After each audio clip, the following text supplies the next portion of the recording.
and welcome to the C-Team. This is Mike Curley. And this is Frank Curley. And today we're talking about, surprise, surprise, Zelda again. We talk about Zelda a lot. Yeah, we do. We So, do. but we're kind of... Yeah. Okay.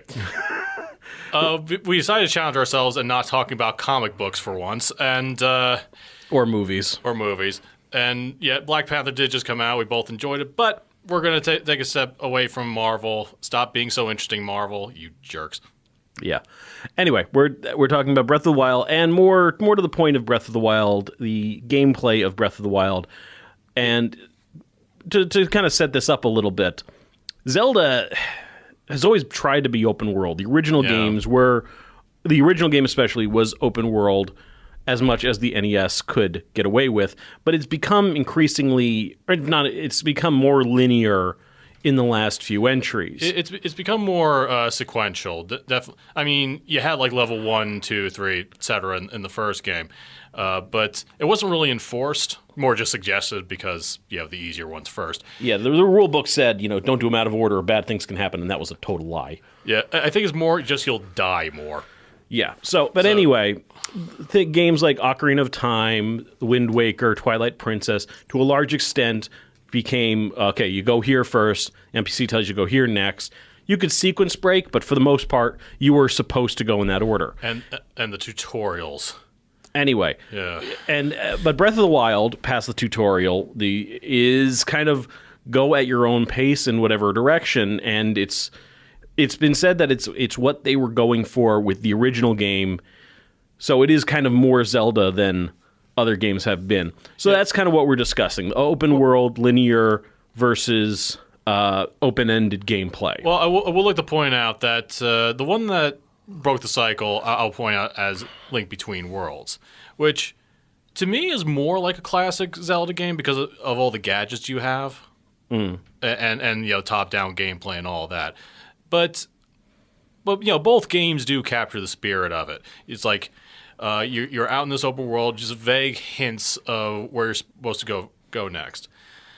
And so let's start from there. The first part of the game, you come out of the healing tank, you climb up, you demonstrate that you can climb anywhere now, and you step out into the wide open, and the only clue you have is that little cave with a fire in it.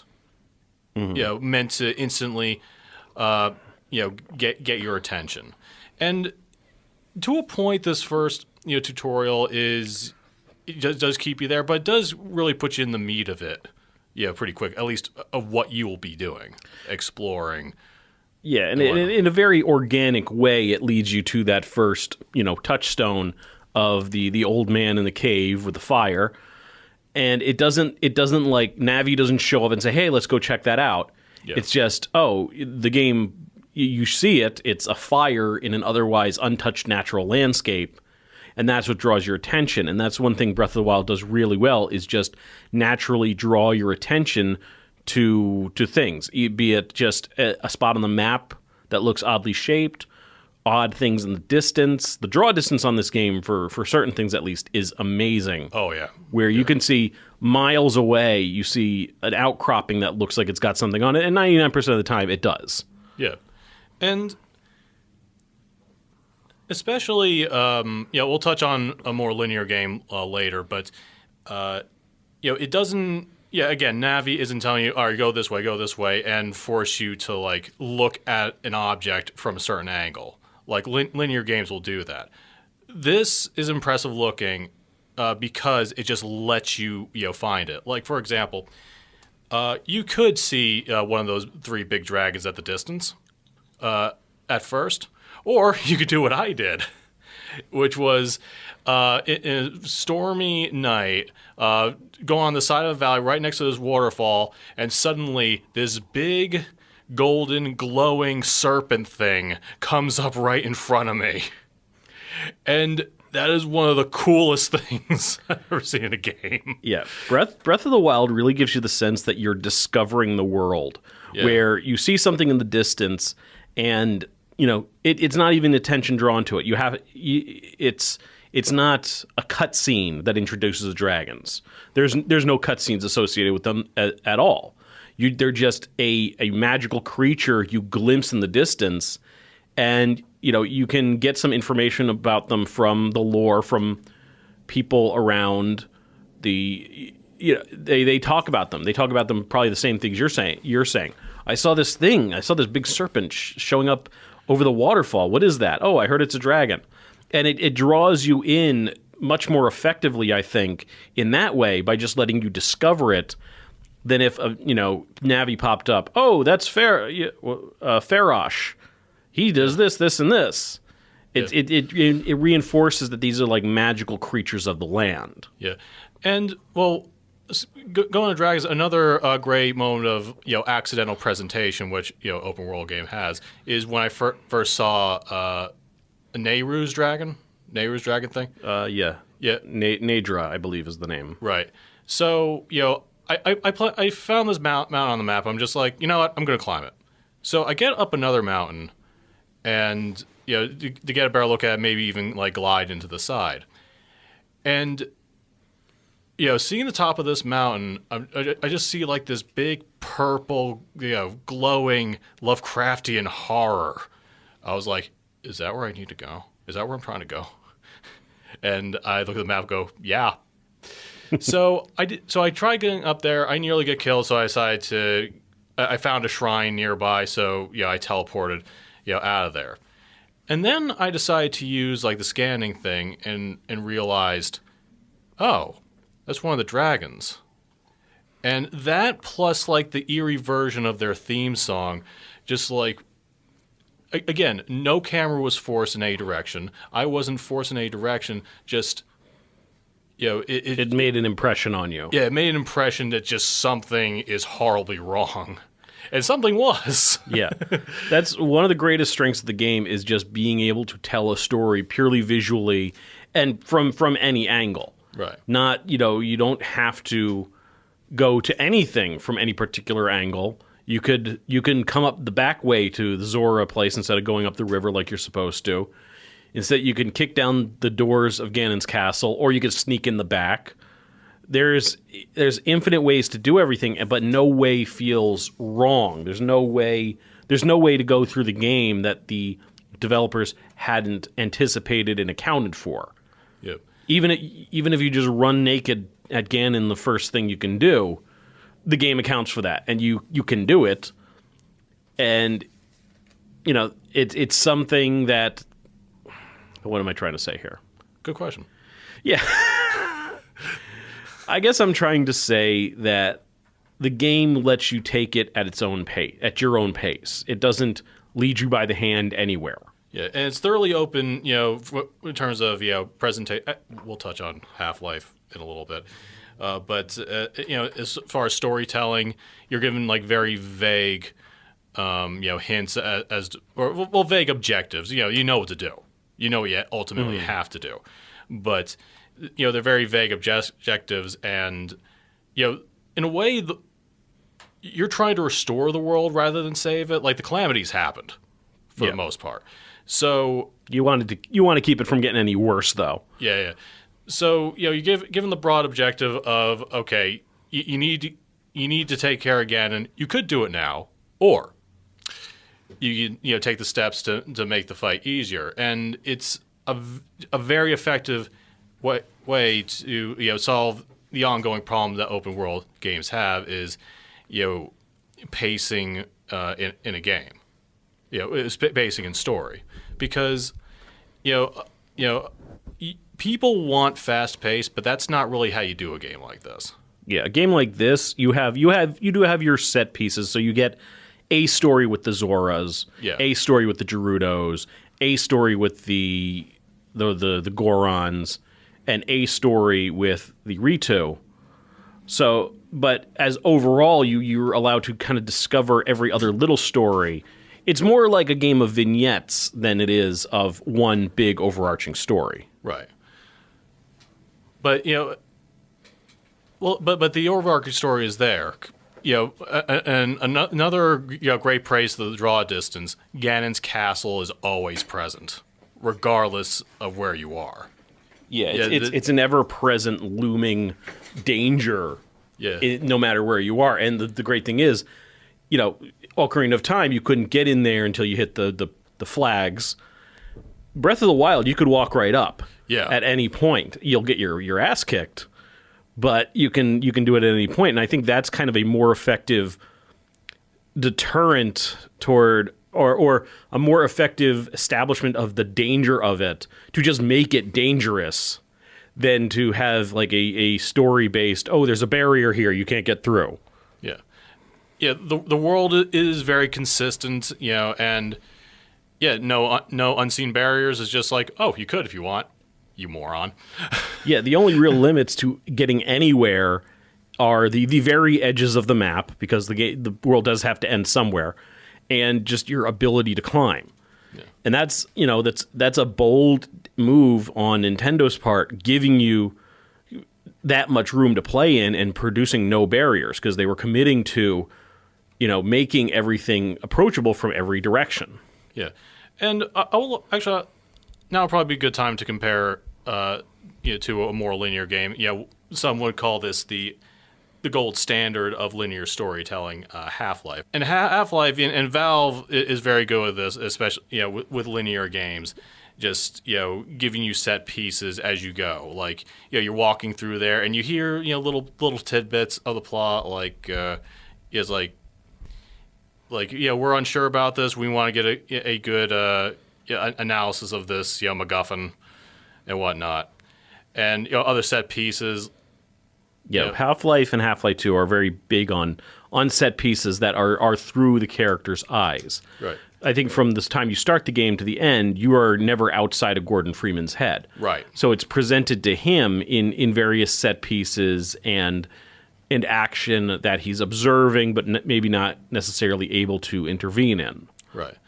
And one thing realize about Half-Life and about linear games is you are basically going down a corridor. It might branch off here and there for some exploring, but you're like if something's meant to fall over and crush one of the head crabs, you're meant to see it at a specific angle. You're meant to see like the whole disaster and the whole thing unfolding as you go down this corridor. Yeah, the games have a very A to B to C. This is the direction you're supposed to go. You're supposed to do this, and then this, and then this, in this order, from this direction. So, yeah. And, a lot of linear games do that. Like God of War is very fast-paced, and, that's fine. And the problem is, and, we'll get to a specific example later, but there are a lot of open-world games where they try to keep the fast-paced, but then surround you, it fills you to the brim with side quests. And so it feels very jarring when you're out, like say Witcher 3, playing Magic the Gathering essentially, while you're in a hurry trying to find your daughter. Yeah. Oh, your daughter's in peril. Any moment now, she could be killed. Also, if you'd like to shop, I'm open late to shop, and I have these other side quests. The whole take your time thing, which is a little more. I mean, Zelda Breath of the Wild does have the implication from the start that you do have to get in gear and finish this. But aside from the occasional narration, it's not something that's harped on you. And you really can take your time. And it's days pass in the game world, weeks even, as you're playing. Well, one thing that helps, and I guess we can use this to go right along to gameplay, is the difficulty. Like, it's established from the start you're not going to take out Ganon right away because, the Guardians near you can destroy you in one hit. Yeah, it takes you a while to build up to the badass that Link clearly was 100 years ago. Yeah. Someone pointed out to me, in none of the past cutscenes is Link ever wielding a shield.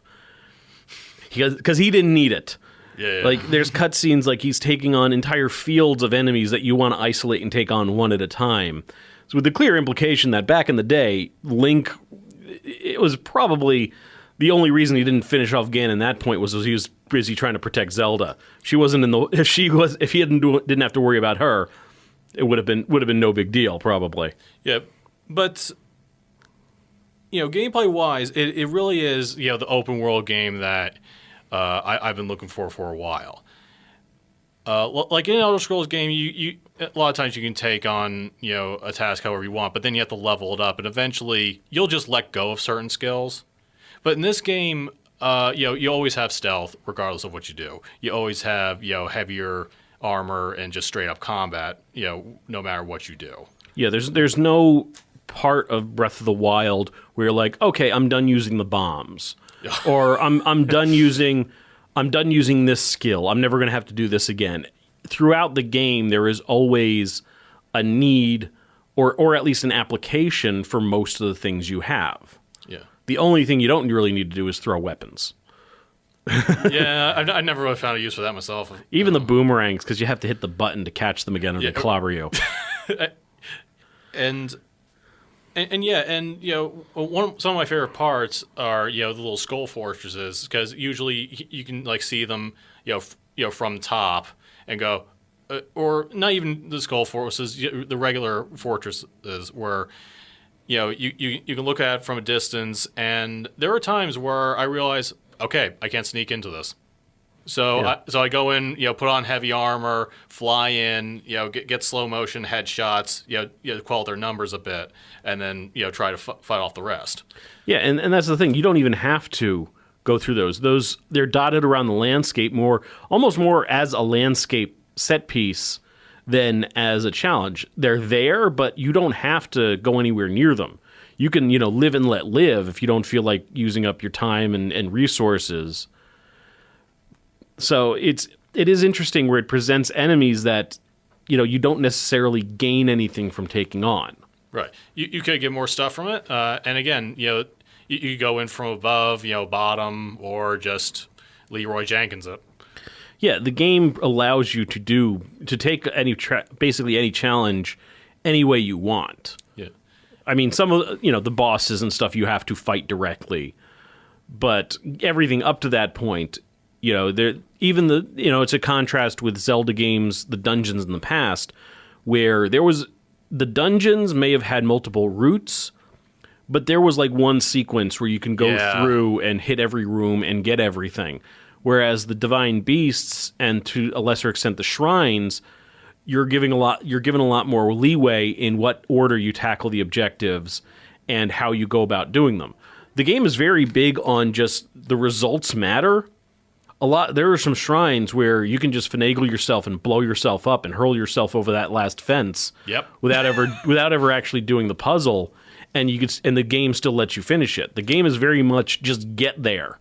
I don't care how you got there. Just get there. Yeah. How many times have you solved one of those shrines and go, one of those ways? And we're like, really? Yeah. There's a bunch of shrines where I'm like, I'm pretty sure I wasn't supposed to do it this way, but yeah, the game just kind of shrugs like, cool. Yeah, I remember reading, especially with the Marble Madness style ones. There's one or two where basically the setup is you can, using the motion controls, tilt something to move a ball around, but if the ball falls off, another ball falls down from the top, and there are certain ones where you can turn it or flip it over and make it a whole lot easier. The developers realized this in development, in testing, and they let it through. Yeah. Because they figured if you figured that out, fine, you earned it. Yeah. Now, Dark Souls is credited for sticking to its rules, which I kind of debate, but I see what they mean. But this is one of the few games that truly is very consistent. Yeah, the physics of Breath of the Wild are the MVP. Yeah, the physics, the difficulty, the combat. I've heard a phrase where the harder your game gets, the more you have to keep to your rules. Yeah, difficulty is fine. Arbitrary and unfair difficulty is a totally different thing. Right. If at each of the bosses, a giant thing out of nowhere that you cannot either see or dodge, just completely out of the blue, that wouldn't be fair. That would just be there's no way I could have possibly dodged that. Yeah, in Breath of the Wild is very clear. You can get wrecked. Yeah. That first enemy, if you're not prepared for him, will wreck you. So it is consistent in that and the last enemies will also wreck you if you're not prepared. There's never a point in the game where you're just like, okay, I have the top armor and the top weapon, nothing can touch me. You have to approach things intelligently from the beginning to the end. Yeah, and it's so satisfying. Like, probably the pinnacle for me. One of the biggest highlights is Ganon's castle. Partially because even then, you can go in from above, you can go, from below. It kind of felt like Jack Burton in Big Trouble in Little China, constantly trying to find ways in. Yeah, and it is the pinnacle of just like everything that game stands for. Like this place that's been hyped up as like dangerous, and now you finally are capable of doing it. One of the most satisfying moments was taking out on those two Lionels. Yeah, in Ganon's castle. You're no longer the pipsqueak you used to be. Yeah, going through the castle really gives you that sense of this is how far I've come, that this giant, ominous, evil place that's been looming over my shoulder the entire game. It's one of the first things you see coming out of that cave. And when you're finally like prepared for it, that is where you've become the hero, where you've become who Link is supposed to be. And there was just a great moment when I was playing it. Totally like unscripted, whatever. In the game, it's raining, and I'm on Hyrule Field. I've gotten everything together, and I've got my horse. My plan is to just charge the front doors. And I swear I did not do any of this on purpose. I go off the road, and I point toward the castle, and right as I crest a hill and can see the castle for the first time in the field, like the sun comes out of the clouds, and the theme, the field theme, such that this starts up, and it was just a totally unscripted moment that everybody probably has at least one story like that in Breath of the Wild, where the game just works out perfectly like that, and it's just a testament to the game world that it can create scenes like that are like not scripted, not cutscenes. Just things that arise through natural gameplay. Yeah. So what this podcast episode is really about is just what open world games can learn from this. Now it's going to be a little different because I've played more open world games, like Elder Scrolls and Witcher and all that. Assassin's Creed. Yeah, Breath of the Wild is really the first open world game that I have been able to start and finish. I admit I don't know how much of that is because it's just a fantastic game and how much of it is because it's a Zelda game. Because I will play through Zelda games. I hadn't played a Warriors game before, Hyrule Warriors either. And I don't really play much first person games except for like Metroid Prime. So I can, I guess, be the voice of the convert here to this particular open world game and what drew it into me. Our cult. This is subliminal. Except not. Never mind. Yeah, that's another podcast stick. I'm not going for that. Yeah. Okay. So anyway, moving on. So Elder Scrolls. Let's see. I was first introduced to Elder Scrolls through Oblivion. From there, played Skyrim, and then finally worked up the nerve to play Morrowind, which many people find as the absolute pinnacle of the series. As with the depth of the previous games, but with the accessibility of the later games. And I played Morrowind about a year and a half ago. Remember, we were on summer vacation when I got through it. And playing Breath of the Wild reminded me a lot of Morrowind. You start with nothing, as these games go. Well, one of in that small town where you start off, there's a lot. It really basically just cuts you loose. You're given like a very vague objective. It's not quite. Okay, Breath of the Wild is a little structured in its openness, where you have 5 objectives. The 4 Guardians and Ganon. In this case, the objectives kind of open up to you in the main story as you go, but you're basically free to do whatever you want. And in that first thing, you can ask a citizen a lot of questions. In fact, that is just by talking to one person, you can get a lot of like the lore and the background information. And one of the first things you can click on is the mention of the main villain, Dagoth Ur. And, so you click on that, and assuming your character's basically saying, who is that? And, local just goes, he's the devil. He hides, in the volcano in the center trying to break out. So he's, sort of like Ganon. Basically.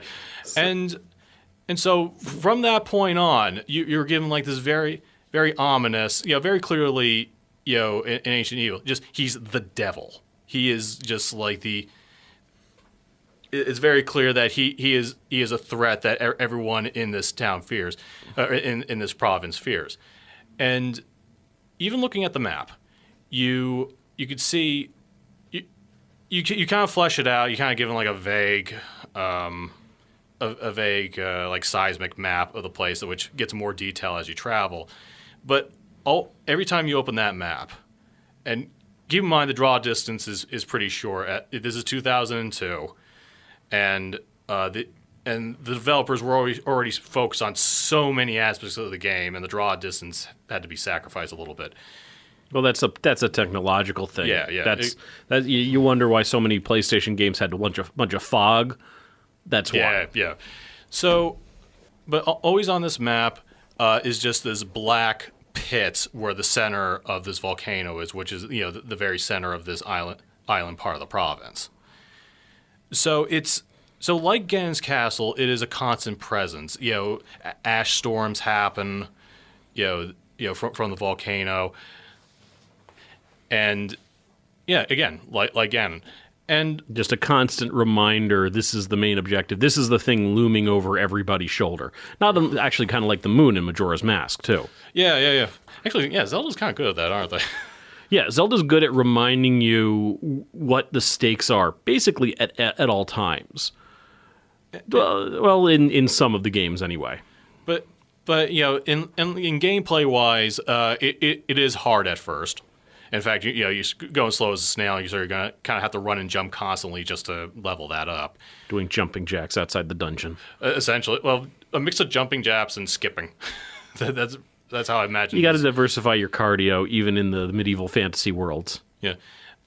And, of course, freedom of strategy. You could be a stealth guy. You could be a fighter. But you can also find a lot of enchanted stuff that gives you, levitation and higher jumping and whatnot. There are hardly any cutscenes. You could do dialogue and the whole game pauses. During that, but it doesn't really steer you in any direction. Like you can negotiate and stuff. You can try to intimidate someone into a fight, but there aren't really that many cutscenes, and they are very far and few between. And a lot of the dungeons, they don't put you on like a fixed path. You really have to like explore, and a lot of the shrines look like some places someone would actually live in instead of just like a narrow sequence that a lot of dungeons and games do. Which kind of brings me to Skyrim, and I kind of feel that Breath of the Wild and Morrowind's kind of opened my eyes to why later Elder Scrolls games kind of gets on people's nerves. Skyrim, for one, they get rid of the levitation and high jumping, which very much limits the freedom that the player has. There are a lot of. The problem is they're going for like a more Valve presentation because they do visual storytelling quite well. But again, that's a linear game. And when the Elder Scrolls games should be much more open than that, because one example in Skyrim is you walk in this cave and you see on top of this ledge that's too high for you to jump, and this woman's crying for help. So you kind of go around the designated path, and from no fault of your own, from no actions any of the entities in the game do, she just automatically dies when you get there. So it's like you said, it's not an internally consistent. They didn't have Right. anybody attack. They didn't use the abilities that are available to you in the game. Just she drops dead, and that's the mystery you have to go after. So yeah, as far as presentation, gameplay wise, it's a massive hole in the consistency of the game. and it becomes a bit frustrating because you have very limited freedom, and freedom is more than just what kind of weapon you use, what kind of attack you how you approach the enemy. It's also how you go into an area, which Breath of the Wild did very, very well with. Like, you could go right into the skull, or you could shoot arrows from the eye holes. Yeah, you could throw a bomb in there and blow everybody up. Yeah, and same thing with the towns. You can go in the front door, you can slide up the back, you can do things in whatever order, and the game accounts for that. Like the whole Zora thing, if you go up the river like the game expects you to, you have a bunch of scenes with Prince Sidon. But you can also come around the back, and Sidon reacts to you very differently than normal because he hasn't run into you yet. Yeah, that's a nice touch. Yeah, again, freedom is limited, and it's just not, I feel, what Elder Scrolls should be focused on. Yeah, Elder Scrolls is it's based in a large part on the D&D style RPG, where you have a world, and the great thing about D&D and about less technologically dependent games is that you have a freedom to do everything. Like text-based games especially, there were hundreds of things you could do at any given time because you just had to type it out. It didn't have to be animated. And that's kind of where the early Elder Scrolls games were, kind of with D&D, where, D&D, if you could sell it to the GM and you roll well, you can do anything you want. Elder Scrolls and any video game by nature is not quite to that extent, but there are still elements in that in older games that are not as graphic dependent, not as presentation dependent. Right. And let's be honest. Some games are not spectator sports. Some games, you get 90% of it from playing it. I learned that playing a bit of Baldur's Gate. The game gives you a lot of freedom, but visually, it doesn't have a whole lot of information. You have the casting, the hitting, but a ranger trying to get an animal on his side is the same animation of him, casting a spell. But it's still very interesting because you're the one doing it. You're the one hands on. For example, my girlfriend is a big fan of watching that game, but she likes watching Dragon Age because that's much more story based, much more character driven. Mm-hmm. But that game too sacrifices a bit of freedom. Like in Baldur's Gate, you could have a stealth guy go around a set piece and be behind someone you don't know if is evil or not, and then have the rest of your party approach. And the guy could be evil and attack, or he could be, or could just want to talk to you.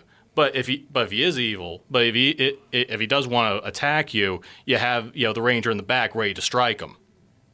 Right, it gives you more options. Whereas in Dragon Age, in the same situation, if you approach somebody, wherever you left all your party members, they teleport back to right by the party leader. Yeah. So you can't really set up an ambush or take that kind of precaution. It makes traps totally useless. Yeah. So yeah, just for Elder Scrolls, some suggestions I've come up with. Oh, yeah, if you're listening, Bethesda, get the notebooks out. Yeah, Wes Johnson, if you could please just let them know. Actually, one more thing, also level scaling, does in some ways it diminishes the difficulty. In some ways, it makes it a pain. Where you could take on the final boss of Skyrim at like level 10. Yeah, which you haven't mastered anything at that point. And what's the max level in Skyrim? Oh, I don't know. I've heard people go up to 80. Okay, but that's a pretty ridiculous. I usually stop at like 50. Point is, level 10 is pretty low on the totem pole. And it kind of like sucks the the climax of the final boss, knowing that you could just do this at any time and you'll be fine, essentially. Where Dagethor and that whole place, it's filled with diseases, it's filled with stasis, it's still all these things, and you are dead if you go there from the start. Yeah, so you need to legitimately build yourself up to have a chance at it. Yeah.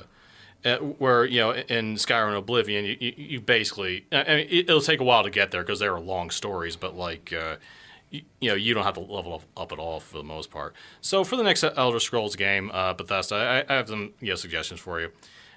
Basically, ditch level scaling. At least if you're going to do it, have an in-game reason for it. Like the enemies do get harder in Breath of the Wild, after you get through the Guardians, but it makes sense because all the villains are like, oh crap.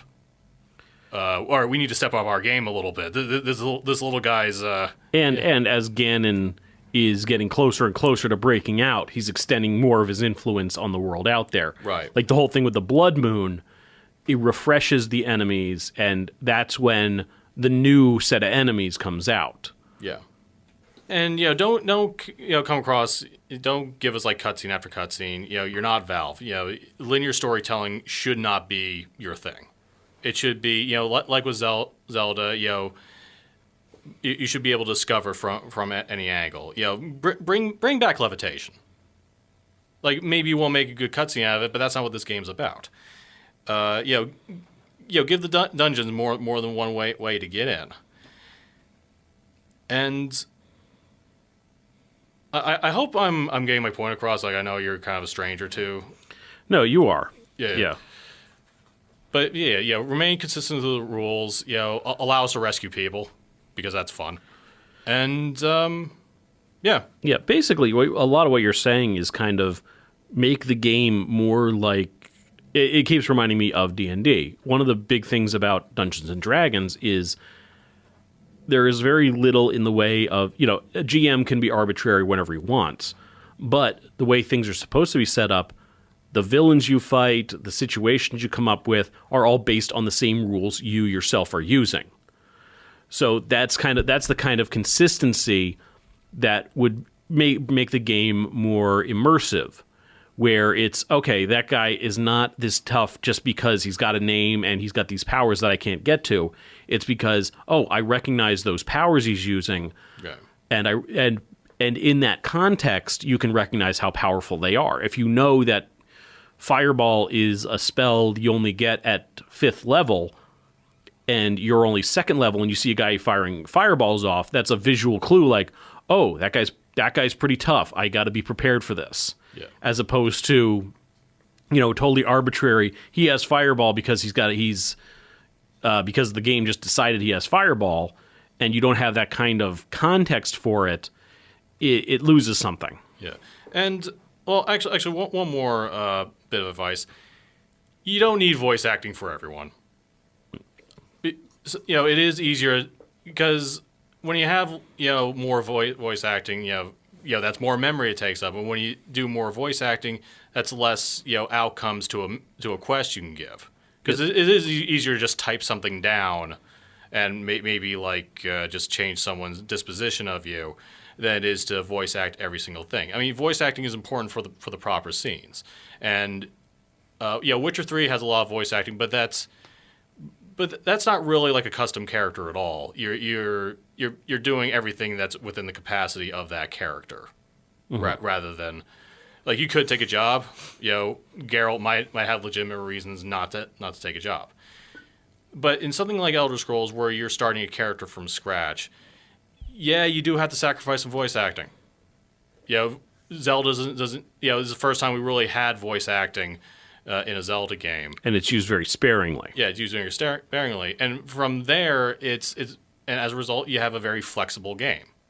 Yeah. So voice acting is a kind of a necessarily limiting what you can do, because you can write any number of responses.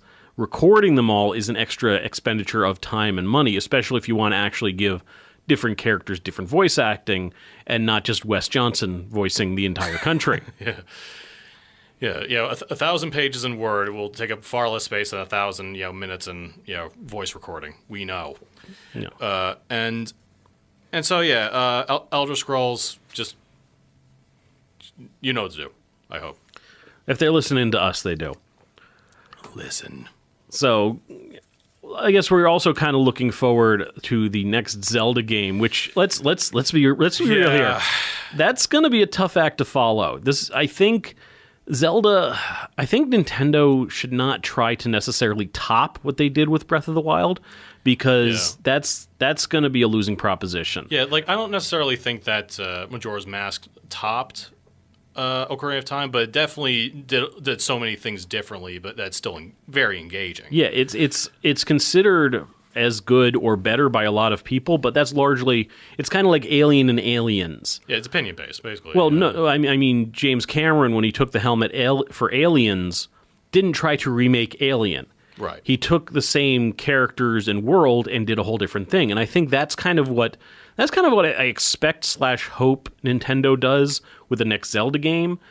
You know, keep the gameplay refinements, but don't try to replicate the success, because that almost never works. Yeah, this was lightning in a bottle, but there are other things that are just as impressive. Yeah, it also took them like 6 years to make. Yeah. Well, I mean, Nintendo's got the money, right? But I think we could start where at least some of the places I felt kind of fell flat. We'll start with the Yiga clan section. See, to me, this is the biggest hole in the consistency of the game.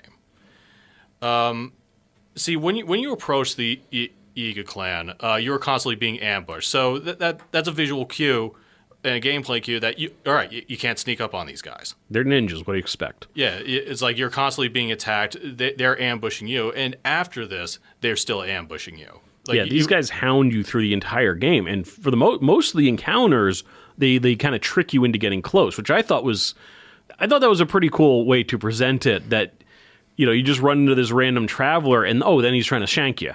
Yeah, and they're psychotic too. They're creepier than a lot of the monsters.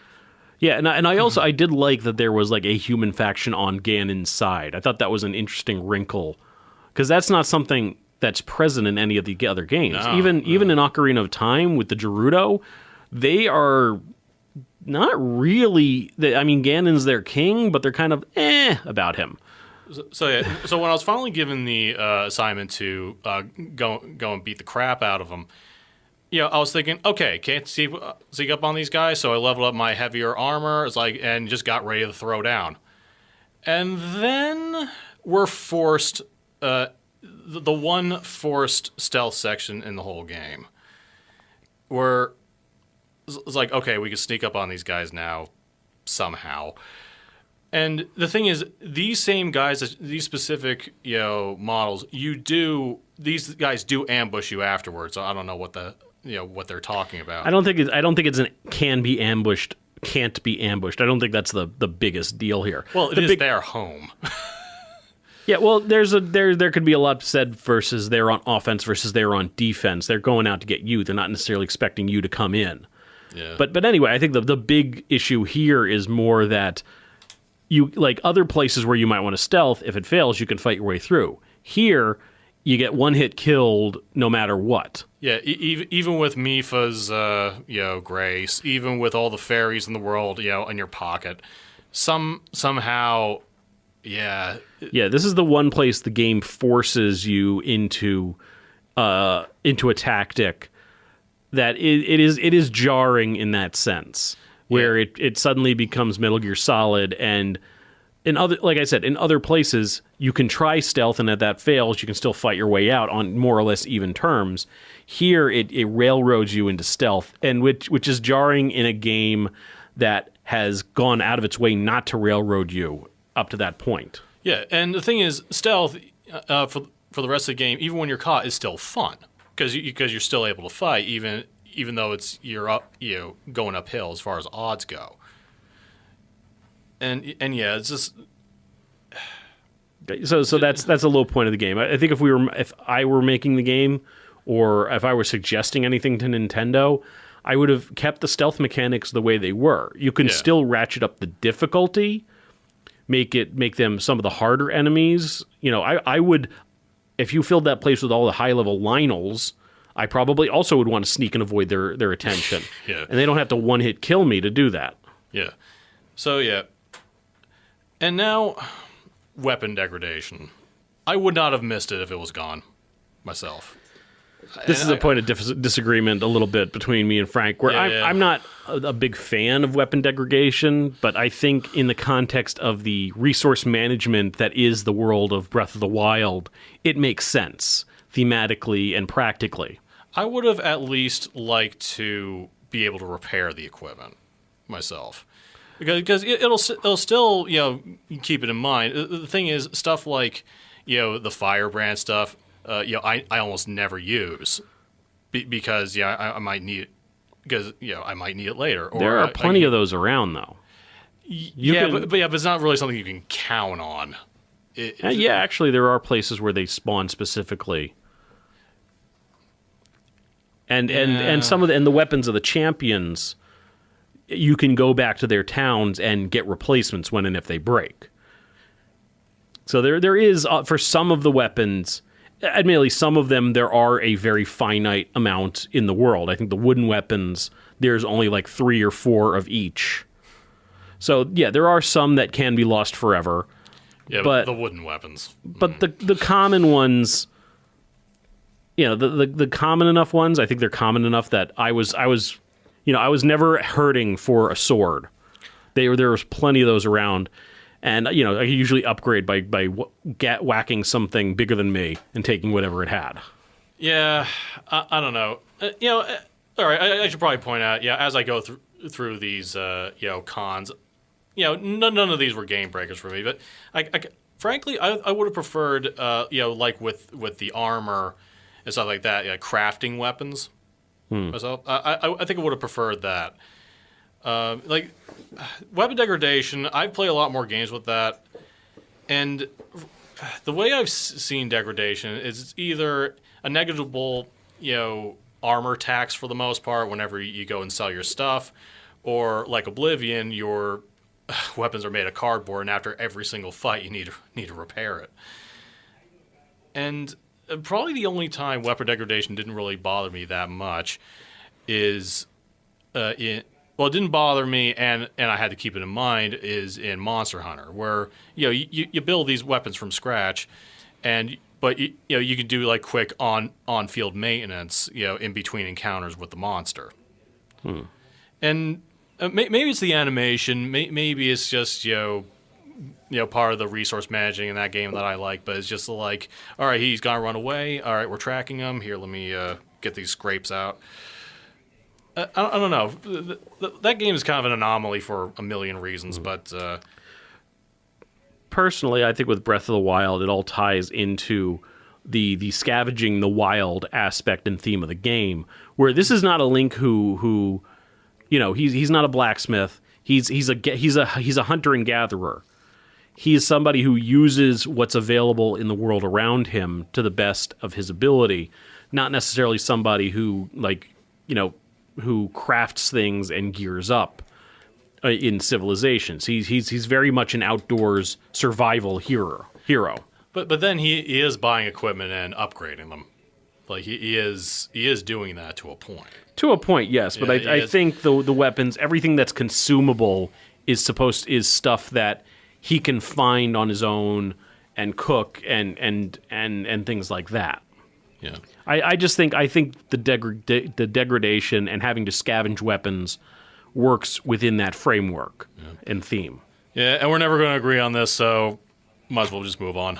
Here's I have kind of like an odd problem. Again, not a game breaker, but like it was something that's on my mind ever since I heard like certain details about the game, like having more than one weapon type available to you and whatnot. And the thing is, I question the use of like an ultimate be-all weapon like the Master Sword in a game where you have so many options for weaponry. Like going back to Monster Hunter, it has several weapon types, but it doesn't like steer you toward any of them. And I kind of feel, I mean, there's a point I'm going to bring up later anyway, but I think in a future Zelda game, maybe same character but outside of Hyrule. Like have him be in a completely foreign land where no one knows his name. And it has its own legends and has its own Well, that's what most Zelda guidance stories are. Right. And like Link's Awakening, Majora's Mask. They're all exactly that to one extent or another. Yeah, Majora's Mask, you didn't touch the great sword, but you had like that golden sword, that big upgrade to the one you have. And I do feel that. See, here's where ultimate weapons work, in my opinion.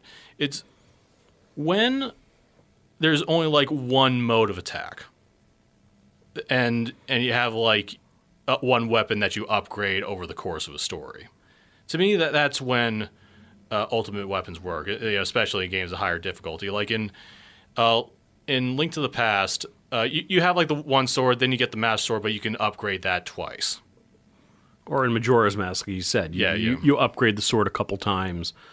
Or in any of the other Zelda games where you just go from sword to sword to sword, as opposed to intermixing between the great swords and the spears and the axes and all that stuff. Yeah, well, my point is you have one weapon style. Right. Where in Breath of the Wild, it gives you many, but it feels like I have these options, but you really should use the sword for reasons we're not going to explain right away. Well, I mean, they are different, but I don't think they're so different that if you use the spear mostly, you can't figure out how to use a sword. I mean, the battle system is not that complex where you're going to the timing is a little different, but not game-breakingly different to the point where if you preferred a spear the whole time, you can't use the Master Sword. And there's nothing stopping you from just using spears even when you have the Master Sword. Yeah, but again, the game very strongly suggests that you use the Master Sword. Well, it's the Master Sword, and it's a Zelda game. It's kind of the lore of the game. It's the weapon of the game. You can't really have a Zelda game, a mainline Zelda game, without that. In a way, this game is kind of genre hopping to a point. Like we didn't really have like a survival Zelda game before. Most Zelda games do that to an extent where there is a theme of the game.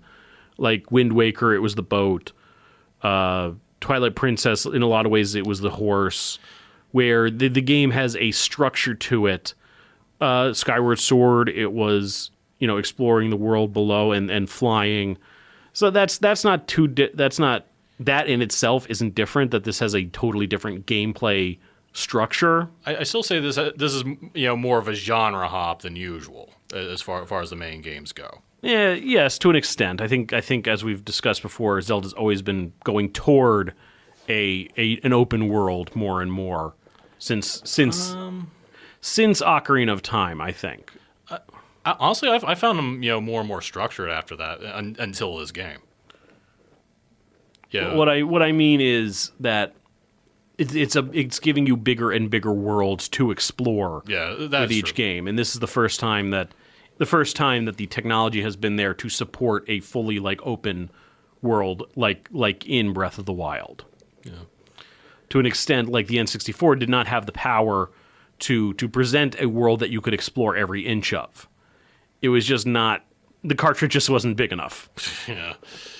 Huh. So I think it is in that way it is, and when I say a mainline Zelda game, I mean involving Ganon and Zelda and the Triforce. Whereas as opposed to something like Link's Awakening or Majora's Mask, which doesn't involve those things. Yeah, I personally would like to see this game's Majora's Mask. Yeah. Yeah, again, different time, different place. Explore more of the world outside of Hyrule, because you reach the edge of Hyrule in Breath of the Wild, and you can see cliffs in the distance. Right, there is an outside world. I can imagine you go to one place, it's like, I'm from Hyrule. Oh, that place still exists. Yeah, we haven't heard from you guys in 100 years. Yeah, about that. I heard there was this calamity thing that kind of killed everything. Yeah, we got over that. Kill most of it. It's mostly dead. Yeah, that would be an interesting thing. Maybe that could be a story. The next kingdom over kind of coming over now that they see Ganon's gone and maybe make it almost a political thing, what they can exploit now that Ganon is not keeping everybody else away. Yeah. Because that is an interesting thing with the Zelda series, where it always takes place in Hyrule, and it kind of flip-flops between whether Hyrule is a kingdom or Hyrule is the world. Well, so there's always kind of this lingering implication that there are other kingdoms outside of Hyrule, but you never see what's going on there. Well, you have the Oracle games, which, both of their own, country. I mean, variety-wise, it's not that much different from Hyrule, but they do have their own histories. So maybe we'll see Holodrome again or wherever the other game took place in. Yeah, that would be an interesting thing to see, to get out of Hyrule a little bit and explore more of the world. Yeah. So I guess other questions we had for ourselves. Should it ever return to the Ocarina of Time formula again? I think they could, because that is kind of classic Zelda, and I think that it's still entirely viable to tell a story like that.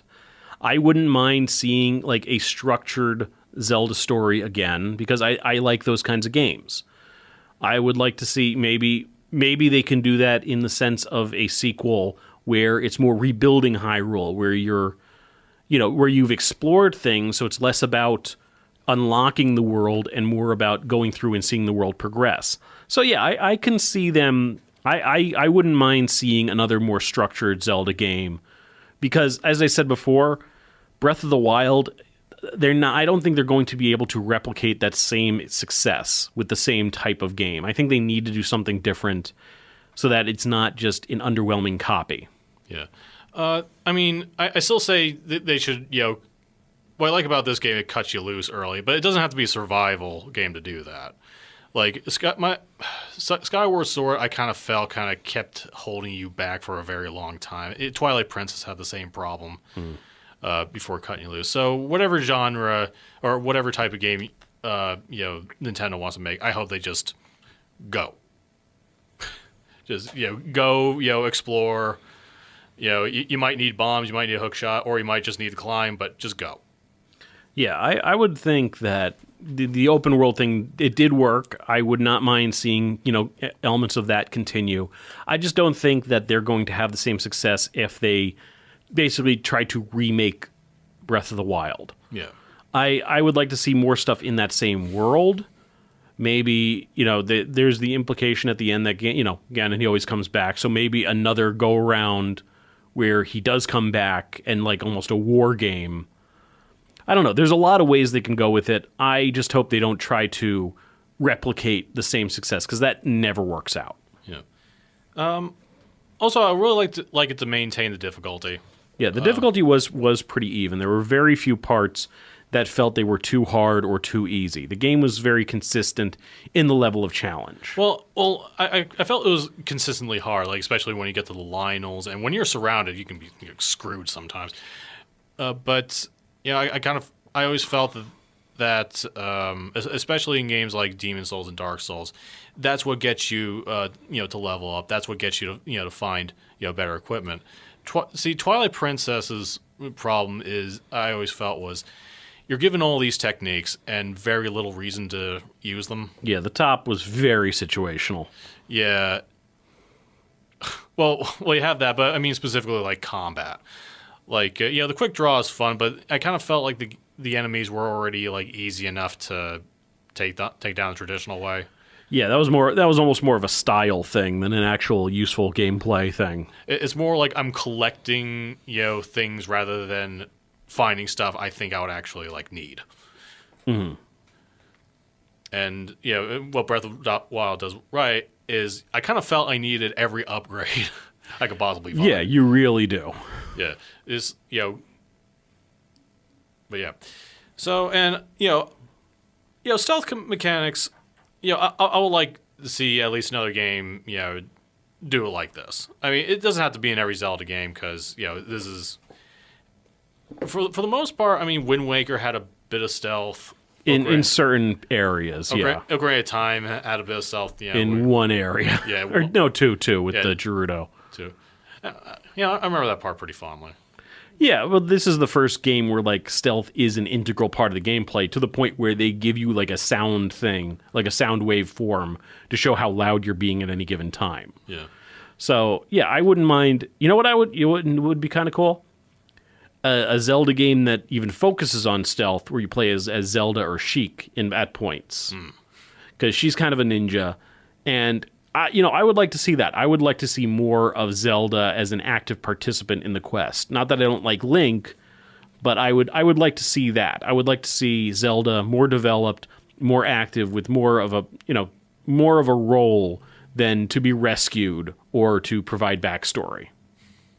Well, it kind of felt like in Breath of the Wild, she was basically grabbing Ganon by, from behind by the neck and just waiting for, it's like, please, for the love of God, hit him. Can you get him in the full Nelson? Yeah, yeah. I'm gonna be a little while I'm fishing. Yeah. Don't get me wrong. Zelda in Breath of the Wild is kind of badass when you just consider that she's been single-handedly holding him back for like 100 years, and she looks fantastic. Yeah, whatever treatment she's got going hasn't aged a day. Yeah. So maybe it's like in Hell where just like time moves slower. I don't know. I don't remember it working that way the last time I was in Hell, but I don't know. But I'm just recalling what I saw from Supernatural, like the one time. Yeah. So anyway, I would like to see more of an active Zelda character because it is her legend. Yeah. And maybe like a team up thing, or maybe something where you pick one or the other, and maybe do like a Smash Brothers where you can divide time between Zelda and Sheik in gameplay. That'll be something. You play as Zelda when either you have to use magic or you have to be regal about something, but then in the middle of the night, it's like, you're done smiling, ninja time. So basically Batman. What we're saying is we want Zelda to be Batman. I mean, she's already got the dead parents in most of these things, so why not? Yeah. She's got Impa, who's kind of like Alfred, old and snarky. Actually, one final note, one thought comes to mind. What would you say to Metroid having this kind of gameplay? Kind of already does. Metroid already does kind of do the open world explore as you go thing. Well, more of a Metroidvania style rather than like open world. Yeah, but it's more corridor-esque. It is already exploration based though. Yeah, and I think so was Zelda. I mean, I think Metroid is kind of already as open world as it should be for its structure because.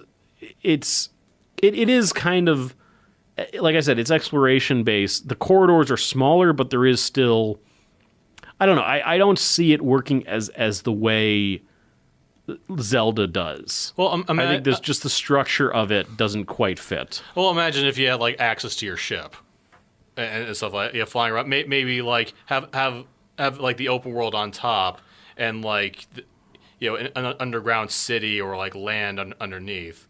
That has some corridors but still pretty open. Maybe I don't know. That would be cool. It would be interesting to see. I mean, they're doing Prime 4, so it'll be interesting to see where they go with that, especially considering the success of Breath of the Wild. Yeah. So, well, I guess we got high hopes in Nintendo and Bethesda. If you guys are, if you're listening, please give us credit. Please acknowledge us. All right, this is the C Team. I'm Mike Curley. This is Frank Curley.